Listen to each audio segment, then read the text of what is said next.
Jeremy Hudson, editor of Breitbart. The party of slavery is now the party of reparations for slavery. The Democratic Party is the party of slavery.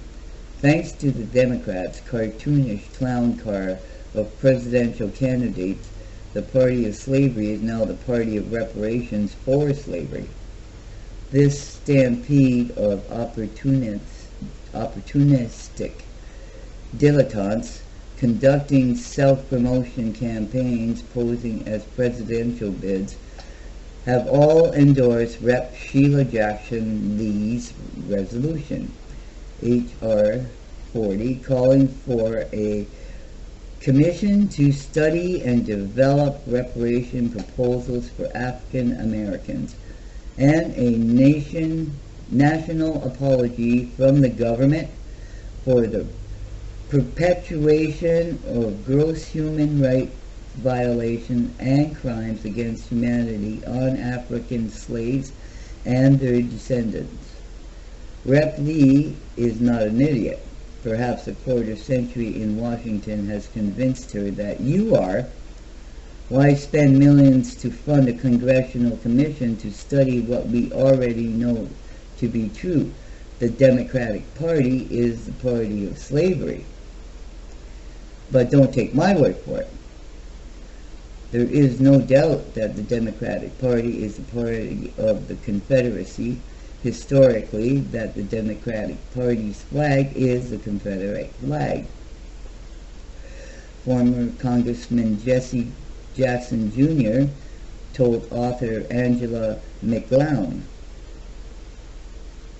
"It was our party's flag that Jefferson Davis was a Democrat, that Stonewall Jackson strongly identified with the Democratic Party, that secessionalists in the South saw themselves as Democrats and were Democrats, that so much of the Democratic Party's history, since it is our nation's oldest political party, has its roots in slavery." Rep. Lee said her party is building the political will to jumpstart the Reparations Commission. But Democrats never possessed more political will than they did a decade ago. During Barack Obama's first 2 years in office, Democrats held majorities in the House and a filibuster-proof majority in the Senate. Democrats could have easily passed any bill they wanted, and no reparations bill ever made its way to Obama's desk. No, of course not. The Texas Congresswoman said her new bill is not symbolic. Of course it is. The reparations bill is a symbol, a political bludgeon meant to beat decent people over the head with, to assure racial healing can never happen in America. Democrats know and count on the fact that a relationship cannot be repaired without forgiveness, without the injured party agreeing to move on. Democrats choose to pick at the scab even 150 years after America's first Republican president led the abolishment of slavery. Democrats don't want racial healing. What Democrats want is to use reparations as one more wedge issue to continue to castigate America as an unrelentingly racist country where non-whites must live in a state of constant fear that the bigotry boogeyman is lurking around every corner. So goes the logic on the political left. Yes, white America is racist because they don't want to pay for the sins of their great-great-great-great-great-grandparents for something they had nothing to do with, for something no black person born this century suffers from. And isn't that true? They suffer from laziness, I think. That's one big thing. If this resurgent push for reparations and Rep. Lee's new bill is not symbolic, it smacks of stupid. Which brings us back to the pro-reparations Democrats running for president. When I'm elected president, I will sign that bill, Senator Harris said in April at a Al Sharpton-led political event. Harris's ancestors owned slaves.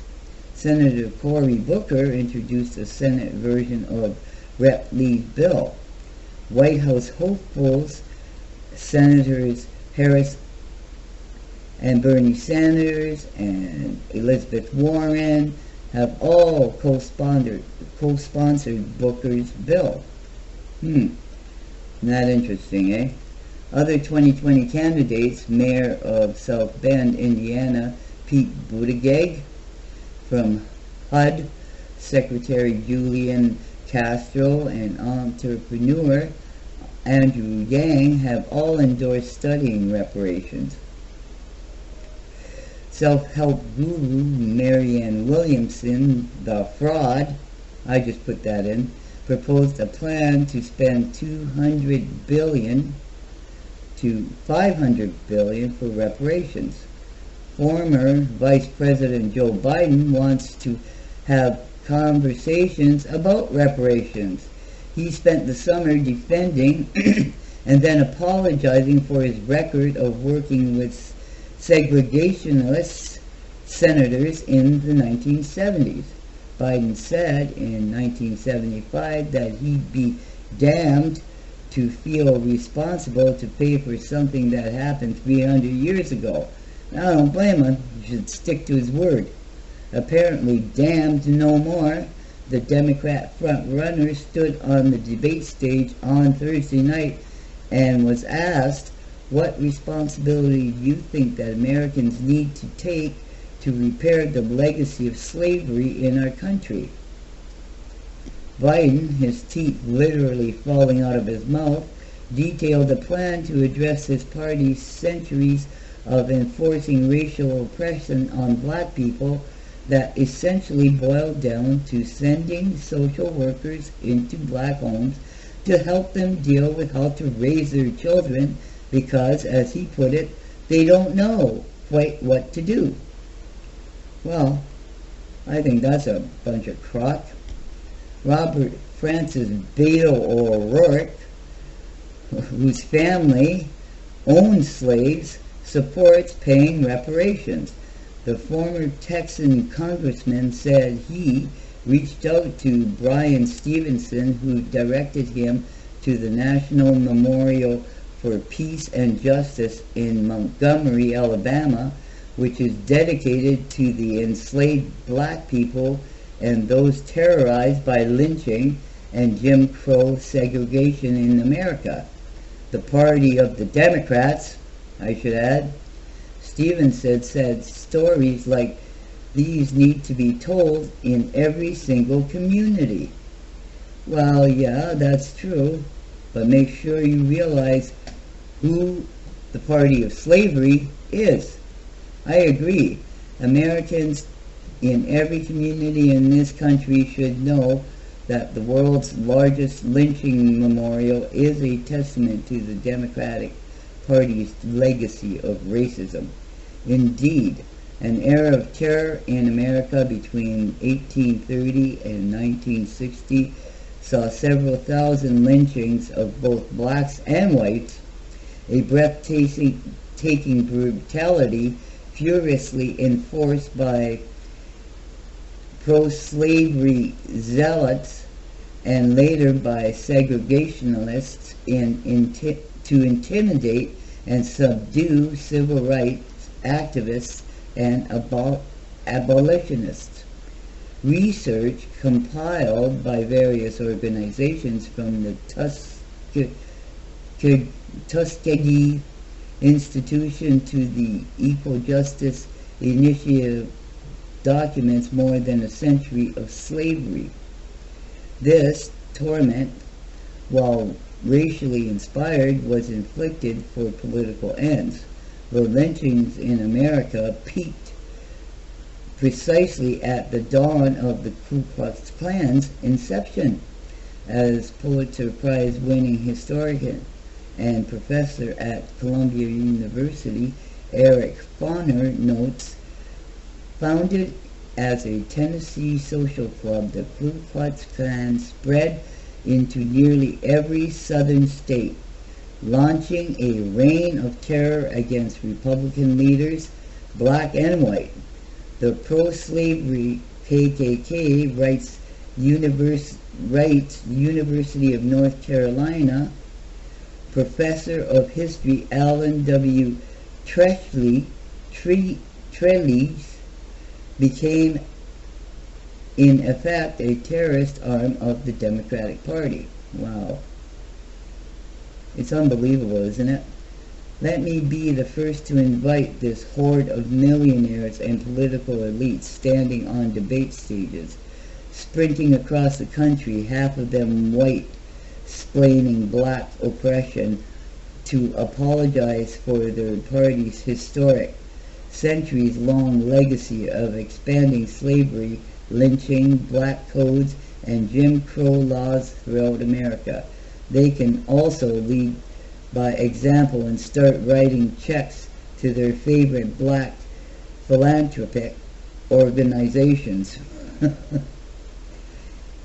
Is there any wonder then why Democrats or .org is missing more than 100 years of history from its history pages? The history highlighted on the Democrats' official party website begins in 1920. Isn't that nice? Let's just wipe out the rest of it. What's more, Democratic presidential candidates were against reparations before they were for them. Indeed, Barack Obama never supported reparations. He said in 2004 that a one-time payoff would be an excuse for some to say we've paid our debt. He also recently addressed the inherent unfairness of forcing millions of Americans to compensate for sins that occurred 100 years before their parents immigrated to this country. Democratic voters are split on the issue of paying cash reparations to the descendants of slaves. Just 49% of Democrats endorse the idea. Thankfully, over two-thirds of all Americans reject it. Politically, reparations is a wildly unpopular idea. Practically, its merits are nearly non-existent. I would say that for sure. A paper published by Social Science Quarterly estimated cash reparation payments could cost between $5.9 trillion and $14.2 trillion. Really?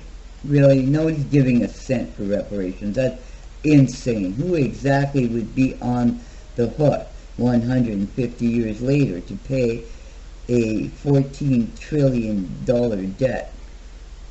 Would ancestors of the more than 642,000 Union soldiers who died to abolish slavery be exempt? What about the 2 million men who risked their lives during the war? The United States became home to more immigrants in the 3 decades after the Civil War than during the previous 3 centuries combined. They and their ancestors had nothing to do with slavery. By 1907, 1.3 million people had entered the country through Ellis Island alone. Again, they and their ancestors had nothing to do with slavery. More than 50 million more people immigrated over the next 4 decades. They and their ancestors had nothing to do with slavery. Would we exclude these innocents from paying reparations? These people are crazy about this thing. What about the more than 8 million Americans who in 2010 census identified as 2 or more races? There are 3.1 million African Americans who identify themselves as mixed race. Another 1.8 million people self-identify as white and black. What happens to them? God only knows. This nonsense is why I wrote 50 things they don't want you to know. That is true. The legacy of Black America is one of the great accomplishments in the face of incalculable evil. At a time when most blacks were constantly told to feel inferior to whites, many performed to the contrary. At the turn of the century, former slaves showed a hunger to learn how to read and write. In just a few decades after gaining freedom, black literacy rates skyrocketed from around 20% to roughly 70%. Chattel slavery destroyed countless family units, and an untold number of lineages were lost. But something remarkable happened from 1890 to 1940. A slightly higher percentage of black adults had married than white adults, according to a census data. What's more, the first public high school for blacks in America sent graduates to Harvard and other Ivy League schools as early as 1903.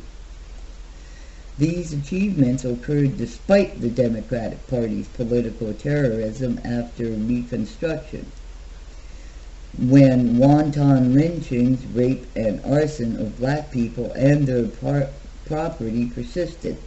This long campaign of racial slavery, or should I say savagery, by Democrats and the Ku Klux Klan before and during the Civil Rights Movement cast a long shadow over African Americans in this country. Today, too many Democrat-run inner cities and black-on-black killing fields.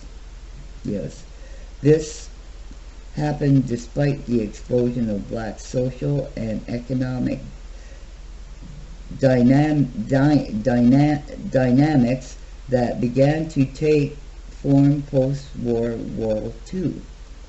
It is also true that we blacks have now spent several decades avoiding turning the spotlight on ourselves. We've too often blamed what's clearly a genocidal self-destruction on racism and faceless societal woes. We're overwhelmingly responsible for putting each other in body bags, sending each other to the morgue, our bodies riddled with bullets. Yet the political left insists that we're not supposed to ask how racism is responsible for the havoc. Black childbearing aged women make up for 4% of the population, but account for over 35% of all abortions. Yes, they're killing your babies. That's what they want. Is this glaring disregard for the black unborn also the fault of racism? Democrats want us to believe it is. What about the 70% illegitimacy rate among blacks? This is self-sabotage. These failures are on us. And ain't that true? We all know Democrats run the governments in the cities that routinely fail to protect their people. What have decades of punditry, political grandstanding, and civil rights posturing done to lift legions of poor blacks out of their plight? After decades of oppressing us and then proving utterly impotent and useless in fixing the cultural cancers that continue to vex our communities, Democrats are now dangling reparations in our faces. It's time Black America left the party of slavery for good, Hudson says. And he's the editor, and the entertainment editor for Breitbart. And I thought I should bring you that story because They're hiding this from a lot of people, and a lot of people don't realize that the Democrats were the party of slavery, the Jim Crow party. And it's about time everybody wakes up and realizes that. Thank you for listening.